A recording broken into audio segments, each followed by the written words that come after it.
Russia యుద్ధ విమానాలు అల్లకల్లోలం సృష్టిస్తున్నాయి ఉక్రెయిన్లో. వాస్తవంగా మొదట్లో రష్యన్ ఎయిర్ డిఫెన్స్ అంటే ఉక్రెయిన్ ఎయిర్ డిఫెన్స్ ముందున రష్యా తేలిపోయింది. రష్యన్ విమానాలు అసలు యుద్ధం చేయకుండా శాంతం కూర్చుండిపోయినాయి. అట్లాంటిది ఇప్పుడు మళ్ళీ అమెరికా వాళ్ళు పంపించేటువంటి ఎయిర్ డిఫెన్స్ సిస్టమ్ వచ్చేదాకా కూడా జరుగుతుందంటే ఈలోపే ఉక్రెయిన్ ఎయిర్ డిఫెన్స్ సిస్టమ్ ఏదో వీళ్ళు తుత్తునీయలు చేసి ఉండాలి, లేకపోతే అంత ధైర్యంగా అటాక్ జరగదు. కంటిన్యూగా జరుగుతున్నటువంటి బాంబింగ్లో సుకోయ్ 25 జెట్లు మిస్సైళ్ల వర్షం కురిపిస్తున్నాయి. రష్యా ఉక్రెయిన్కి సంబంధించినటువంటి ఆయుధాగారాలని ధ్వంసం చేస్తున్నాయి, ఫ్యూయల్ ట్యాంక్స్ను ధ్వంసం చేస్తున్నాయి.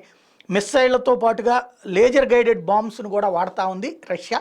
కంటిన్యూస్గా చేస్తున్నటువంటి ఈ అటాక్తో ఉక్కిరి బిక్కిరి అవ్వడం అన్నటువంటిది ఉక్రెయిన్ వంతవుతోంది. Sukhoi 25 in a slow moving aircraft but is heavily armoured and easy to service. Heavily armored airframe and fuel tanks, a protective bathtub-style cockpit, 10 wing pylons to carry a variety of missiles as well dumb and laser-guided bombs. The Sukhoi's redundant control schemes increase the chances of surviving a hit.